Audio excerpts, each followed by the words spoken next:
안녕하세요. 오늘도 사연살롱을 찾아주셔서 감사합니다. 저는 나이에 비해 독하다는 소리를 자주 듣던 결혼 7년차 여성입니다. 저는 얼마 전 눈에 넣어도 아프지 않을 예쁜 딸을 낳았어요. 그래서 현재 육아휴직 중으로 정말 오랜만에 시간이 많이 생겼는데요. 물론 서툰 육아에 신생아랑 지지고 볶고 난리도 아니지만 이렇게 집에서만 생활을 해보는 건 결혼 이후 처음이에요. 저는 돈을 모아야 한다는 강박으로 본업은 물론 부업을 3개나 하던 사람이었는데 제 친구들도 혀를 내두를 정도였어요. 사실 저는 결혼 전까지만 해도 워라밸을 굉장히 중요시하고 미래를 위해 돈을 저금하기보다 현재의 행복을 위해 돈을 기꺼이 쓰던 사람이었는데 어쩌다 그렇게 사람이 한순간에 변한 거냐고 별의 별소리를 다 들었어요. 솔직히 그런 말을 들을 때는 썩 기분이 좋진 않았는데 저도 제가 그렇게 살 줄은 몰랐거든요. 하지만 결혼 후 상황이 달라지고 목표하는 바가 분명해지니 전에는 상상도 할 수 없던 일을 제 손으로 기꺼이 하게 되었는데 그 배경에는 시댁, 아니 시어머니가 계셨어요. 그리고 지금부터 그 이야기를 구체적으로 여러분들에게 들려드리고 싶어 이렇게 사연을 신청하게 되었는데 부디 제 사연 좀 끝까지 듣고 소중한 의견 좀 남겨주시길 바라겠습니다. 그럼 본격적인 이야기를 시작해 볼게요. 우선 그 얘기를 하려면 저와 남편 이야기부터 짧게 해야 할 것 같은데 저희 두 사람은 같은 회사에서 만났어요. 남편이 제 바로 위 상사였는데 처음엔 원수도 그런 원수가 없을 정도로 서로 앙앙거리는 사이였죠. 그런데 영원한 적도 영원한 아군도 없는 사회에서 원수였던 남편은 한순간 제 남자친구가 되었는데 사람의 눈이 참 간사하더라고요. 그렇게 미워 죽겠던 상사가 사실은 저 모르는 굳은 일을 도맡아 하고 있었고 저랑은 아웅다웅해도 다른 사람이 저에 대해 안 좋은 소리를 할라치면 남편이 그 꼴을 보지 못하고 두 팔을 걷어붙이고는 싸웠다는 걸 나중에 알게 되었는데 그때는 솔직히 기분이 이상했어요. 아니 왜? 나 좋아하나? 별의별 생각이 다 들었는데 한순간에 원수 같은 사이는 미묘한 사이가 되어버렸죠. 그렇게 변화를 한 번 겪은 저희 두 사람은 결국엔 사내 연애를 하는 연인 사이가 되었는데 그때는 신기하게도 원수 같은 게 아니라 제 눈에 꽃미남처럼 보였어요. 그야말로 눈에 콩깍지가 씌인 건데 저도 제가 이럴 줄은 몰랐죠. 그렇게 연애하고 결혼하는 그런 자연스러운 수순을 밟은 저희 둘이었는데 연애를 하면 서로 집에 대한 이야기를 하게 되잖아요. 가족이 될 수도 있는 사람들이기에 더 궁금했는데 들어보니 남편 집은 시아버님이 계시지 않고 시어머니만 계셨어요. 그리고 다행이라고 해야 하나? 시아버님이 사고로 돌아가시고 보험금과 보상금이 그래도 넉넉히 나와 남은 가족들이 사는 데는 큰 어려움이 없었다고 했는데 시어머니가 경기도 외곽이긴 하지만 월세 나오는 건물도 하나 있고 나름 경제적으로 여유가 있는 분이더라고요. 그에 반면 저희 집은 평범한 집안이었는데 부모님 모두 공무원이셨고 누구처럼 월세 받을 건물은 없어도 저랑 남동생 남부럽지 않게 키울 수 있는 정도였어요. 게다가 자식은 저희 남매도 두 분 다 공무원이라 노후 걱정은 없었는데요. 살고 있는 집도 대출 없는 부모님 자가였고 두 분 다 퇴직 후 공무원 연금이 나올 테니 저도 제 동생도 일찍이 그 부분은 부담 주지 않으셔서 감사하게 생각하고 있었어요. 그래서 제 딴에는 시댁이 건물이 있고 돈이 좀 있다고 해도 저희 친정이 크게 기운다고 생각하지 않았는데 시어머니가 상견례 자리에서 선뜻 이런 말씀을 꺼내셨어요. 요즘 세상에 남자 여자 따지는 것도 우습죠. 옛날에야 여자가 시집가면 남편 뒷바라지하고 자식 키우고 시부모 봉양하느라 희생한다고 하지만 요즘 여자애들이 어디 그런가요? 자기 권리 다 찾고 뚝소리 나는데 저도 딸이 있어 잘 압니다. 그래서 하는 말인데요. 신혼집으로 양가가 1억씩 해주는 건 어떨까요?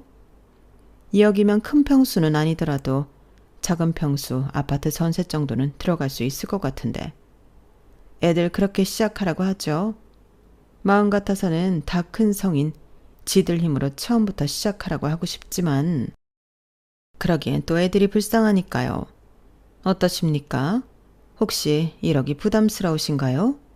라고 하셨는데 솔직히 1억이라니 듣는 저도 좀 놀랐어요. 물론 양가에서 1억씩 주신다면 너무 큰 도움이고 또 감사한 일이지만 1억이 결코 작은 돈이 아니었기에 괜찮을까 은근 걱정이 되더라고요. 하지만 저희 아빠는 그럼 그렇게 하시자고 찬성이라고 웃는 얼굴로 말씀하셨는데 제가 나중에 정말로 괜찮으신 거냐 혹 대출을 받으셔서 주실 생각인 거면 싫다고 말씀을 드리니 저희 엄마가 걱정하지 말라고 하셨어요. 아무렴 자식 결혼을 빚져서 보낼까. 너도 근석이도 시집장가 보내려고 엄마 아빠가 진작부터 모으고 있던 돈이 있었어. 그 돈 쓰는 건데 뭐. 대신 혼수는 달리 못 해주니 그건 김서방이랑 알아서 해라. 이렇게 말씀을 해주셨는데 그러니 안심이 되더군요. 게다가 양가에 똑같이 1억이니 정말 큰 도움이 될 것 같아 기분이 좋았는데 갑자기 생각지도 못한 일이 벌어졌어요. 신우가 왜 오빠만 1억을 해주냐고 꼬라지가 났다고 합니다. 참고로 신우는 남편과 달리 일찍 결혼해 그때 당시 비슷한 물가로 5천만 원 자기 엄마한테 받아갔는데 3년 살고 이혼해서 다시 자기 친정, 그러니까 저에겐 시댁에 들어와 살고 있었어요. 거기에 애까지 데리고 와서 시어머니에게 얹혀 살고 있었는데 아무리 알아듣게 시어머니와 남편이 설명을 해도 도통 들어먹질 않는다는 겁니다. 그리고는 자기도 똑같이 1억을 해줘야 하지 않냐고 나머지 5천만 원을 달라고 했다는데요. 시어머니가 집에서 놀고 먹는 너랑 손녀까지 봐주고 있는데 무슨 5천만 원이냐고 매일이 전쟁통이라고 했어요. 그리고는 어쩔 수 없다며 저한테 아무래도 저놈의 기집애 때문에 1억은 다 못 해주겠다. 아무리 설명을 해도 귀를 막고 때만 쓰는데 내가 아주 죽겠다. 그러니 너희도 5천만 원 가지고 시작해. 내가 저거 1억 채워주려면 내 주머니에서 1억 5천이 나가야 하는데 그럴 수는 없지 않니? 내가 딱히 직업이 있는 것도 아니고 가지고 있는 거 까먹는데 이해해줘라. 그래도 니네 집에는 아무 소리 하지 마. 그럼 다 해서 1억 5천인데 그 정도면 집 구하는데 발품이야 좀 팔아야겠지만 불가능하진 않잖아. 우리 합리적으로 생각하자. 라고 말씀하셨어요. 물론 5천만 원도 큰 돈이지만 처음부터 몰랐으면 모를까 1억을 주신다는 거에서 5천만 원으로 줄어드니 뭔가 기분이 별로였는데 거기에 합리적 어쩌고 하면서 저희 집에서는 1억을 받으라고 하시는 말이 더 마음에 안 들었어요. 그래서 사정을 말씀드리고 저희 집에도 똑같이 5천만 원 받았는데요. 그 돈으로 신혼집을 구하는 게 너무 힘들긴 하더라고요. 그리하여 저희는 전세자금 대출을 받을 것인지 아니면 아파트가 아닌 빌라 전세를 알아보던지 해야 했는데 역시 빚지는 것보다는 빌라 전세가 낫다 판단했어요. 하지만 그때가 전세 매물이 없어도 너무 없을 때라 빌라 전세 구하는 게 하늘의 별 따기였는데요. 그래도 간절히 원하고 발품 손품을 파니 낡은 빌라긴 했지만 구하긴 구했어요. 그런데 시어머니는 이런 게 집이냐? 아휴, 그러게 왜 내 말을 안 듣고 사서 고생을 하니? 니네 부모한테는 1억을 받았어야지. 5천 차이면 이것보다 훨씬 나은 곳을 찾을 수 있었을 텐데 라고 핀잔을 주셨고 나중에 저희더러 어차피 집 사는 건 다 빚이야. 내가 봐둔 경기도 쪽에 아파트가 하나 있는데 그걸 융자받아서 살아. 거기 내가 알아보니까 곧 재개발된대. 사놓기만 해도 2배, 3배는 뛴다니까. 라며 난데없이 집을 사라고 하셨는데 위치도 그렇고 융자를 받아서 사라니 내키지 않았어요. 빚지는 게 싫어서 빌라 전세를 사는 건데 그걸 아시고도 저런 말씀을 하시는 저희가 뭔지 모르겠더라고요. 다행히 남편은 신경 쓰지 마. 우리가 내키지 않으면 그만이지. 라고 제 마음을 편하게 해줬는데 남편은 은근히 시어머니가 1억을 준다고 했다. 5천만 원을 준 게 미안한 듯 저한테 꽤나 신경을 쓰는 것 같아 보였어요. 그래서 무작정 싫다고 하는 건 좀 아닌 것 같아 시어머니가 말씀한 그 동네를 한번 가봤는데요. 재개발 이야기가 나오는 게 맞긴 한 건지 동네가 휑한 게 살기도 힘들어 보였어요. 인프라라고 할 것도 없이 그냥 조용한 동네에 있는 작은 아파트 단지였는데 왜 오래된 옛날 아파트 있죠? 엘리베이터도 없는. 저는 일단 그것만 봐도 별로 그 아파트가 마음에 들지 않았어요. 그래도 확실한 게 좋으니 그 동네 부동산에 들어가 여쭤보기도 했는데요. 그런 말은 예전부터 있었어. 근데 소문만 무성하고 확실한 정보는 없다니까. 어디서 무슨 얘기를 듣고 왔는지 모르지만 신중하게 잘 생각해봐. 젊은 부부가 괜히 고생할까봐 얘기해주는 거야. 라고 하셨는데 시어머니는 도무지 어디서 그런 정보를 얻으신 건지 궁금하더군요. 좌우간 그 아파트라는 게 빚까지 지면서 사고 싶은 집은 절대 아니었기에 저희는 그냥 돈 모을 때까지 살던 집에서 지내기로 남편과 합의했어요. 그리고 그 사실을 남편을 통해 최대한 기분 상하지 않게 말씀을 드렸는데 그런 수고가 무의미하도록 시어머니는 불만이 많으셨어요. 이유는 당신 말을 제가 무시했다는 거였죠. 저 혼자만의 생각이 아닌 남편과 같은 생각인데도 시어머니는 저에게 불만이 많으셨어요. 결국 그 일로 저는 시어머니와 사이가 크게 틀어졌고 저는 살짝 억울한 마음도 있었지만 한편으로는 제 잘못은 없는 것 같아 버티기도 했었네요. 제가 성격이 좀 그렇거든요. 기고 아니고가 분명하고 제 잘못이 아닌데 좋은 게 좋은 거라고 미안하다고 넘기는 성격도 아니었는데 시어머니는 그런 제가 아마도 당신한테 순종적이지 않아 불만이 많으셨을 거예요. 그런데요. 아무리 그런 저라도 아쉬운 소리를 해야 할 때가 있었는데요. 그때는 결혼하고 2년 뒤 전세 계약을 연장할 즈음이었어요. 갑자기 집주인이 저희 사는 빌라를 당신 아들 신혼집으로 꾸며줘야 한다며 재계약은 못 해주겠다고 하셨는데 그야말로 청천벽력 같은 소리였어요. 가뜩이나 그때가 부동산 열기가 대단해 전세 시세도 부쩍 올랐는데 다시 전셋집을 구하려고 보니 돈이 턱없이 부족했어요. 그러니 시어머니는 그거 봐라. 내가 그 아파트 사라고 했을 때 샀으면 지금 이런 고생 안 하지. 어른 말 무시하고 개고생 한번 제대로 해봐야지. 어른 말 들으면 자다가도 떡이 나온다는 말 못 알아들었냐? 이렇게 말씀하시며 의기양양 하셨는데 순전히 제가 당신 말을 듣지 않아서 하지 않아도 될 고생을 한다고 믿고 계셨어요. 그러자 남편은 에이 엄마 그만 좀 해. 우리가 그 동네 가봤다니까. 건물도 많이 낡았고 역도 멀어. 버스 타고 여기 가서 지하철 타야 하는데 1시간 반은 걸리겠더라고. 그러지 말고 엄마가 돈 좀 빌려주면 안 돼? 달라는 게 아니라 빌려줘. 라고 시어머니에게 돈 부탁을 했는데요. 남편 말은 그랬어요. 어차피 지금은 은행이든 부모 찬스든 돈을 빌려야 하는데 이왕이면 은행에 이자 주는 거 부모님한테 이자 겸 용돈으로 드리는 게 낫지 않냐고요. 그러니까 완전히 그냥 빌려달라고 하는 소리도 아니었는데 시어머니는 더 들을 것도 없다며 단번에 거절해버리셨죠.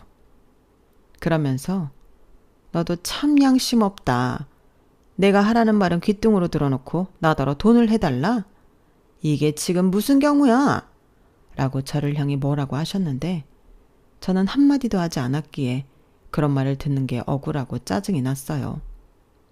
하지만 어찌됐든 돈은 필요하니 저렇게 말씀은 하셔도 돈만 빌려주시면 좋겠다. 뭐 그런 생각을 하고 있었는데 그건 제 희망사항이었어요. 그렇게 시어머니는 괘씸해서라도 돈은 안 빌려줄 거라고 딱 선을 그으셨고 더 큰 엿을 먹이고 싶으셨던 건지 갑자기 이사할 때 당신이 해줬던 5천만 원도 돌려달라 하셨어요. 그땐 정말 너무 놀랐죠. 줬다 뺏는 게 세상에서 제일 나쁘잖아요. 그것도 보증금에 들어있는 돈을 달라니. 이게 지금 제대로 들은 게 맞나? 저는 제 귀를 의심할 수밖에 없었는데요. 제대로 들은 게 맞았어요. 왜? 내가 니들 결혼할 때 해준 5천만 원은 뭐 거저 나온 건 줄 아니? 잔말 말고 니들 지금 살고 있던 집 뺄 때 내 돈은 돌려줘라. 시어머니는 이렇게 말씀하시며 승리의 미소를 지으셨는데 다른 사람도 아니고 부모가 자기 자식들 고생해보라고 저러는 심보가 너무 화가 났어요. 그건 남편도 마찬가지였죠. 엄마, 진짜 너무한다. 어떻게 우리한테 그래? 처음에 1억 준다고 했다가 5천 해주고는 이젠 그 돈도 달라고? 왜? 그럼 안 되니? 내 돈이 맞잖아. 돈 받았으면 좀 알랑알랑 해보든가. 돈은 다 받아놓고 이러는 게 더 너무한 거 아니니? 부모한테 도움 받는 게 당연한 일이야? 누가 당연하대? 지금 우리 상황이 이런 걸 엄마가 다 알면서 그러니까 그렇지. 막말로 혜영이는 이혼하고 집에 들어왔는데 5천만 원 토해내라고 하지 않았잖아. 그야 걔는 억울하게 이혼당해서 집에 왔으니까 그렇지. 너는 네 동생이 불쌍하지도 않아? 불쌍하긴 뭐가 불쌍해. 나라도 이혼해. 겁대가리 없이 인터넷 도박이 웬 말이야? 시끄러워. 너는 네 처 있는데 왜 그 얘기를 꺼내? 혜영이 네 동생이야. 오빠면 동생의 허물을 덮어줘야지. 이건 뭐 일부러 끄집어내서 동생 망신을 줘? 엄마가 형평성 없게 억지를 부리니까 그렇잖아. 그럼 엄마 돈 돌려드리면 나머지 5천만 원은 처가에 돌려드려? 뭐라고? 정신 나간 놈. 그 돈을 왜 줘? 한 번 받았으면 끝이지. 너 바보야? 내가 하고 싶은 말이 그 말이야. 한 번 줬으면 끝이지. 너 조용히 안 해? 네가 이러니까 네 처가 나를 무시하는 거야. 시아버지도 없고 내가 얼마나 만만하면 나를 깔보겠어? 어머니, 제가 언제요? 저 그런 적 없어요. 아무래도 전에 그 아파트 저희가 안 산 거 가지고 이러시나 본데 그 아파트요. 재개발 소문만 있지 확실한 정보는 없다고 부동산 사장님이 말씀하셨어요. 더욱이 저희 회사는 서울인데 멀기도 하고 엘리베이터도 없고요.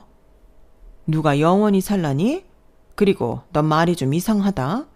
그럼 내가 확실하지도 않은데 그 집을 사라고 했다는 거냐? 그게 어머니 시끄럽다. 나는 한 입 가지고 두 말 안 해? 네가 나를 그리 생각하니 내 돈도 뱉어놓는 게 맞는 거다. 시어머니는 아무래도 제가 잘못했다고 싹싹 빌길 바라셨던 것 같아요. 그리고 당신이 돈 가지고 이렇게 나오면 제가 하는 수 없이 두 손 두 발 들 거라고 믿어 의심치 않는 눈치셨는데 그게 너무 빤히 보이니 더 하기 싫더라고요. 그럴 생각도 없었지만요. 그래서 오만정이 떨어졌고 저는 그냥 남편한테 월세를 살더라도 그냥 어머니한테 5천만 원 돌려드리자 이렇게 말했는데 남편이 미안해 어쩔 줄 몰라 하더군요. 그러게 시어머니는 당신이 그러면 그럴수록 당신 아들 기만 죽이는데 그걸 정녕 모르셨나 봐요. 그리고 저희는 고민 끝에 저희 부모님에게 돈을 빌리기로 했고 저희 부모님은 이자는 필요 없으니 알아서 잘 갚으라며 1억을 빌려주셨는데요. 그렇게 저희는 오피스텔 전세로 이사를 갔어요. 그때 시어머니에게 5천만 원을 계좌이체로 돌려들었는데 저희가 진짜로 돈을 뱉어낼 줄은 몰랐다는 듯 표정이 일그러지셨죠.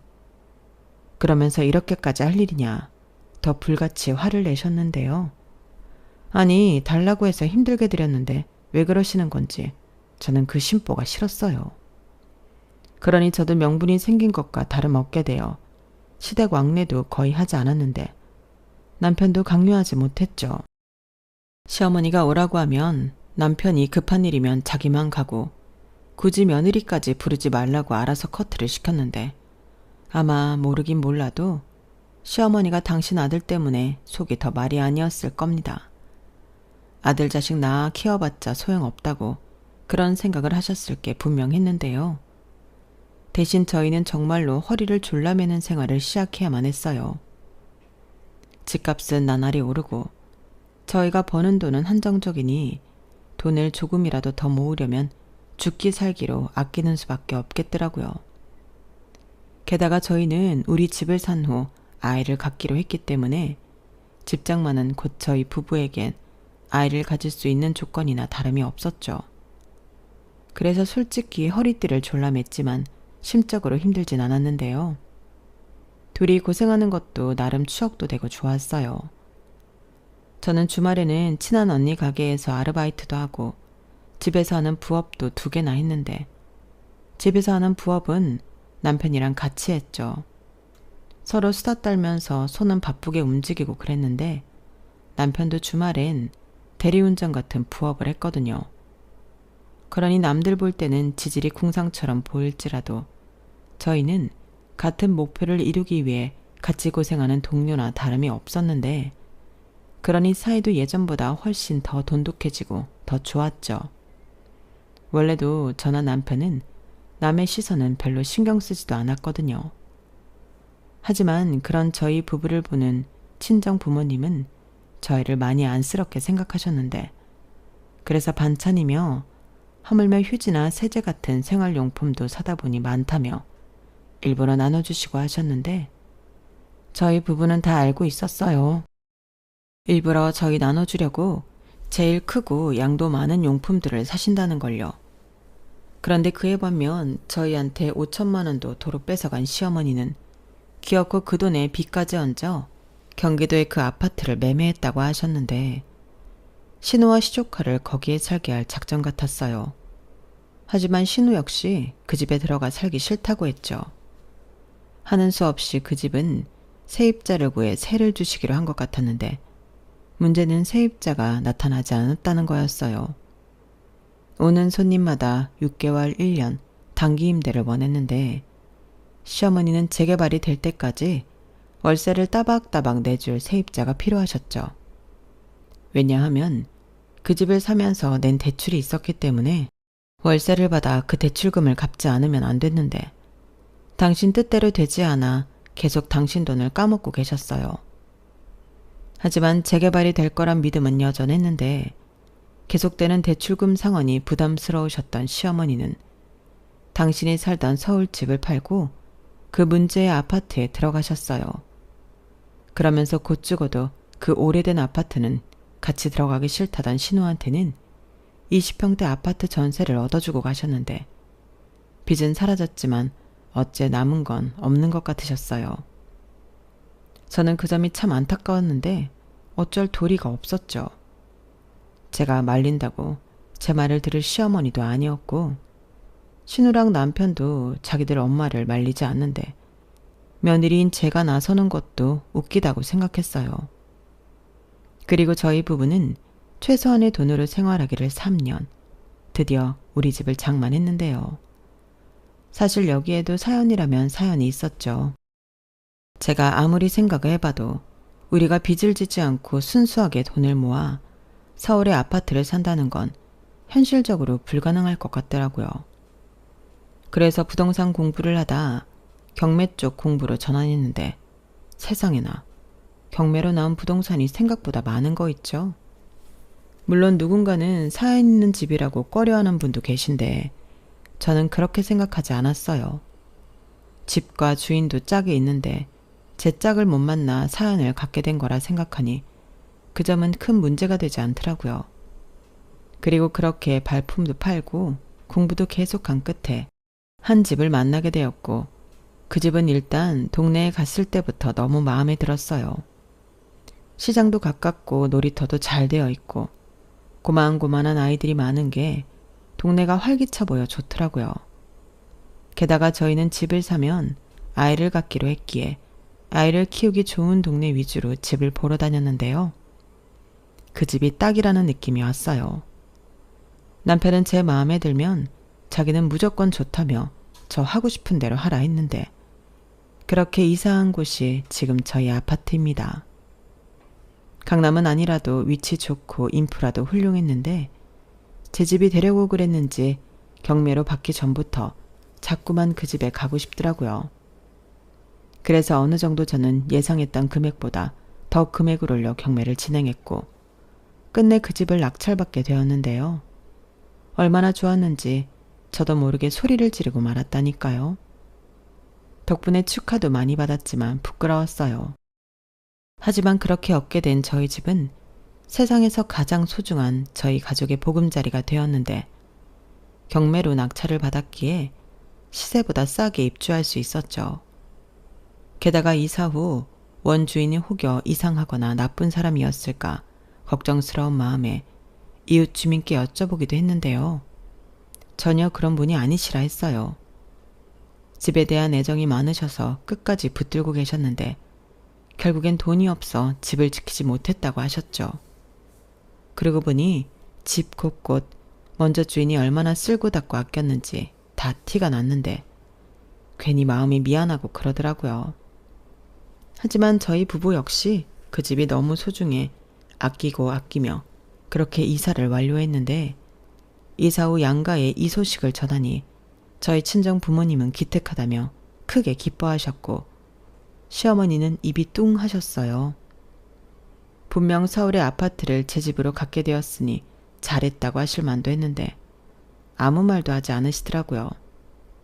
오히려 부러움에 눈이 먼 신우가 입이 대빨 나왔는데 며칠 후 문제의 사건이 일어났어요.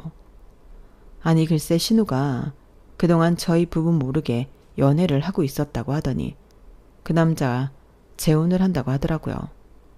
뭐 그때까지는 그러나 보다 하고 넘길 생각이었는데 그 남자가 말로는 있는 집 자식, 그것도 결혼 경력이 없는 초혼이라고 했는데요. 상대 집에서 신우를 내켜 하지 않는다며 혼수, 예물 이런 걸 엄청나게 요구했다나 봐요. 그러니 시어머니가 가진 거 다 팔고 겨우겨우 신우의 시댁 조건을 맞춰줬다고 했는데 월세 받는 그 건물도 팔았다고 하는 겁니다. 아니 도대체 어떤 혼수와 예물을 하면 건물까지 팔죠? 저는 그게 너무 이상해서 남편한테 알아보라고 한 적이 있었는데 그 건물이 겉보기엔 말짱했지 시어머니가 필요할 때마다 담보 잡아 돈을 끌어다 써서 오늘 내일 하고 있었대요. 월세 나오는 건 쏠쏠하지만 이거 저거 빼고 나면 생활비도 겨우 남는다고 했는데 결국 당신 영혼까지 탈탈 털어서 신우 재혼시키는데 올인하신 거죠. 거기에 그 남자가 시조카까지 데리고 산다고 했으니 시어머니 입장에서는 이게 신우한테 올 수 있는 마지막 기회라고 생각하신 듯 했는데요. 문제는 시어머니의 거처였어요. 그런데 시어머니는 그게 왜 문제냐고 당신은 아들 집에서 살 거라고 하셨는데 그 아들 집이 어디일까요? 네, 바로 저희 아파트였어요. 세상에나 말도 안 되죠. 갑자기 합가라니. 이건 제가 도저히 받아들일 수 없는 일이었는데요. 다행히 저보다 남편이 더 펄쩍 뛰며 시어머니를 말렸어요. 뭘 그렇게 난리 부르스를 쳐. 너는 아들인데 혼자 사는 엄마를 끝까지 안 모실 생각이었니? 며느리, 너도 그래. 우리 집에 시집을 왔으면 거기까지는 생각을 했어야지. 마침 니들이 집도 샀다고 하니 여차저차 잘 됐지 않아? 잘 되긴 뭐가 잘 돼. 엄마, 솔직히 말해. 어거지 써서 들어간 그 옛날 아파트 손해보고 팔았지? 알 거 없어. 네 돈도 아닌데 뭘 그렇게 따지냐? 내가 괜히 그래?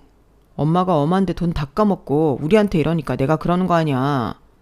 아니, 애당초 자식 중에서 골라서 같이 살아야 한다면 나보다 혜영이네 가야 하는 거 아니야? 혜영이한테는 불쌍하다고 다 퍼주고 나한테는 그나마 있던 것도 뺏어갔으면서 어떻게 여기로 올 생각을 해? 아이고 서럽다. 내가 사위 눈치 보이게 거길 어떻게 가니? 가뜩이나 애 딸린 이혼녀라고 그 집 부모가 꼬투리 잡고 싶어 안달인데 오냐 하고 먹잇감 던져줄 일 있어? 그래도 염치가 있지. 어떻게 여길 와? 엄마가 우리한테 한 집 벌써 잊었어? 몰라. 그럼 나더러 길거리에 나 앉으라는 거냐? 아가, 네가 말해봐. 아무리 내가 너한테 서운하게 했다 치더라도 이건 부모에 대한 예의가 아니지? 늙고 병든 시애미를 길에다 버릴 거니? 너 그러면 사람들이 욕한다? 욕이요? 저는 그런 거 별로 신경 안 쓰는데요. 뭐? 그래서 너는 욕을 먹어도 괜찮으니 나더러 오지 말라는 거야? 집도 절도 없는데? 그 집도 절도 어머님이 내다 파신 거잖아요. 저희는 거기에서 뭐 하나 콩고물이라도 얻어먹은 거 없고요. 갑자기 이러시는 건 좀 아닌 것 같아요. 저희가 그동안 어머님 때문에 얼마나 고생하며 여기까지 왔는데요. 그게 왜 나 때문이냐? 어른 우습게 하는 네 잘못이지. 저는 그것도 제 잘못이라고 생각하지 않고요. 이 집이야말로 어머님이랑 상관없는 집이라고 생각해요. 오히려 여기서 어머님이랑 제가 같이 살면 제가 속도 없는 사람이 되죠. 그렇게 당해놓고 시어머니가 하자는 대로 한다고 사람들이 얼마나 욕을 하겠어요. 아마 모르긴 몰라도 어머님 욕도 엄청 할걸요? 무슨 내 욕을 해? 그리고 네가 처음부터 별 말 안 하면 사람들이 어떻게 하니? 그래도 그게 아니죠. 손바닥으로 하늘을 가리는 거라니까요. 게다가 저희 집이 경매로 받았는데 사람들이 엄청 궁금해해요. 정말 할 일도 없다. 그래서 진짜 너 나랑 같이 살기 싫다는 거야? 네. 막말로 기분은 신우한테 다 내고 왜 책임만 저희가 져요? 저는 그런 거 싫어요. 너는 정말 어떻게 된 애가 시애미 앞에서 싫어요라는 말이 그렇게 쉽게 나오니? 며느리는 싫어도 하는 거야. 어머니, 그러시면 큰일 나요. 아들 이혼당하게 사유 만들어주시는 건데 괜찮으시겠어요? 이 집이요. 저희 부모님 돈만 1억 5천이 들어있어요. 나머지야 저희야 공동명의라 같이 갚아 나가겠지만 지분은 저희 친정이 훨씬 많다고요. 그런데 지분도 없는 어머님이 여기 계신다고요? 말도 안 되죠. 그럼 저는 어쩔 수 없이 이혼해야 해요. 설마 그걸 원하시는 건 아니죠? 말도 안 돼. 자기야, 나는 절대 자기랑 이혼 안 해. 엄마랑 영 끊고 살았으면 살았지. 내가 왜 자기랑 이혼을 해? 아우, 끔찍한 소리 하지 마. 엄마 들었지? 엄마 아들, 엄마 때문에 이혼당한다니까? 아, 나 싫어. 그러니까 여기서 그만 억지 부리고 혜영이한테 가. 거기를 어떻게 가? 내가 말했잖아. 눈치 보여서 못 간다고. 그럼 제가 눈치 더 심하게 보게 만들어드리면 가실 거예요? 저 자신 있는데. 뭐야? 전 그렇게 못하실 것 같으면 아가씨한테 가셔서 2억 받아오세요. 뭐? 2억? 네. 저희 친정돈이 1억 5천인데 어머님이 여기서 사실 명분을 가지시려면 그것보다는 많아야 말이 되죠. 저도 저희 부모님한테 드릴 말이 있고요. 너 정말?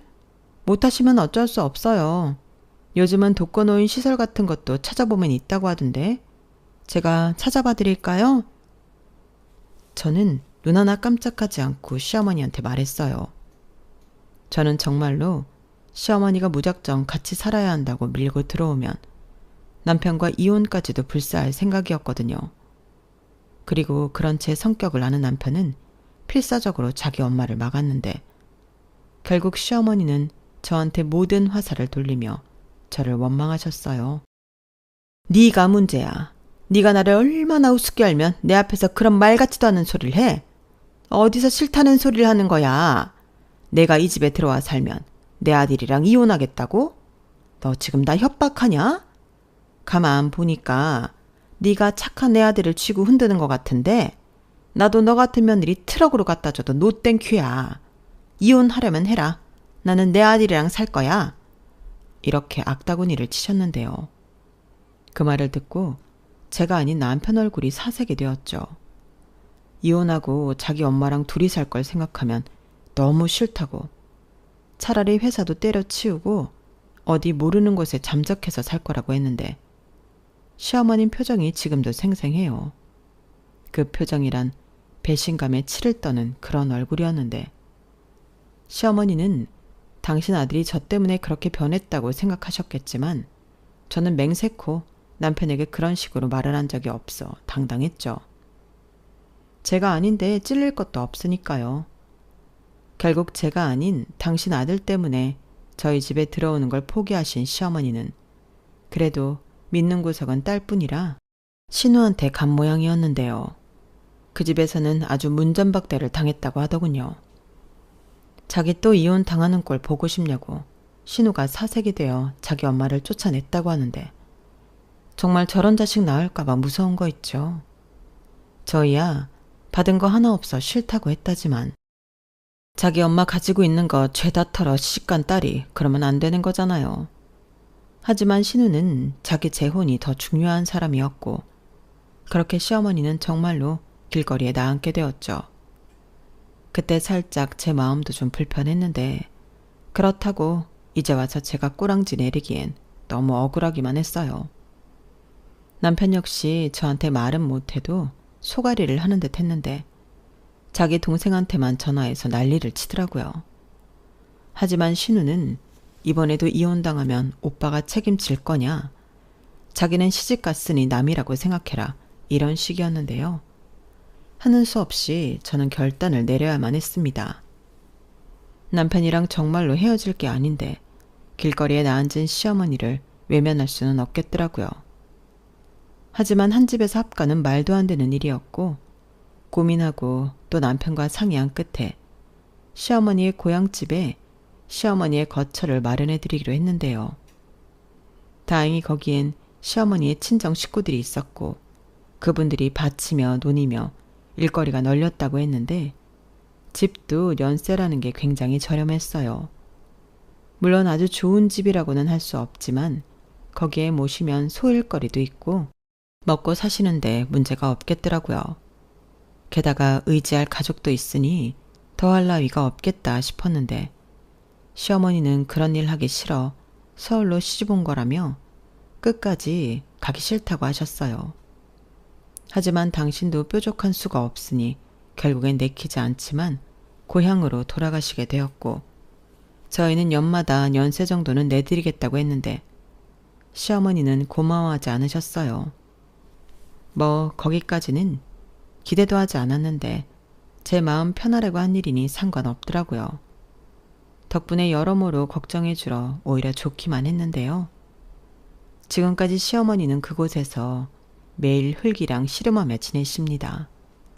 요즘은 마음을 조금 고쳐 드셨는지 올 초부터는 이것저것 수확한 것도 보내주시는데 제가 아기 낳고 그런 먹거리에 관심이 많다 보니 처음으로 시어머니에게 감사한 마음이 들더라고요. 그래서 저도 간식도 보내드리고 안마기 같은 것도 보내드리며 이제야 조금씩 관계회복을 하는 중인데요. 남편이 아닌 척해도 좋아하는 눈치예요. 아무래도 그렇겠죠. 그리고 사랑하는 남편이 좋아하니 저도 마음이 좋기만 한데 부디 이것을 시작으로 저와 시어머니의 관계가 좋아지길 바라는 마음입니다. 요즘은 애기 사진이랑 동영상도 많이 보내드리는데 날이 좋아지면 애기랑 남편이랑 한번 다녀오려고요. 솔직히 아직까지는 제 마음이 모두 풀어진 것도 아니고 안심할 단계는 아닌데 부디 시어머니도 예전에 그 못된 마음은 영영 버리셨길 바래요. 그럼 혹시 아나요? 제가 더 좋은 며느리가 될지도요. 하지만 방심은 금물이라고 다시 예전에 겪었던 일은 되풀이할 생각은 없는데요.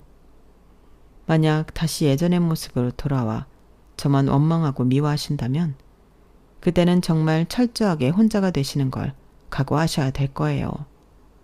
아무리 봐도 남편은 저랑 저희 아기랑 헤어질 마음이 1도 없는 것 같거든요. 그러니 시어머니도 이제 그만 현실을 인정하시고 좋은 마음으로 지난날의 잘못을 되풀이하지 않으셨으면 좋겠습니다. 누군가 미워한다는 건 생각보다 에너지를 많이 쓰는 거더라고요. 그러니 저도 시어머니도 그런데 에너지 쓰지 말고 앞으로를 위해 거기에 아울러 우리의 행복을 위해 좋은 에너지를 마음껏 쓰길 희망합니다. 이상 제 사연은 여기까지예요. 제 이야기 재미있게 청취해 주셨을까요? 부디 그렇다고 많은 분들이 화답해 주시길 바라며 저는 이만 글을 줄이도록 하겠습니다. 지금까지 제 이야기에 귀 기울여 주셔서 대단히 감사합니다. 항상 건강 잘 챙기시고 행복한 날들 되세요. 고맙습니다. 여러분, 사연 댓글에 응원과 현명한 조언 부탁드려요. 좋아요와 구독은 저에게 큰 힘이 됩니다. 오늘도 좋은 일 가득하세요.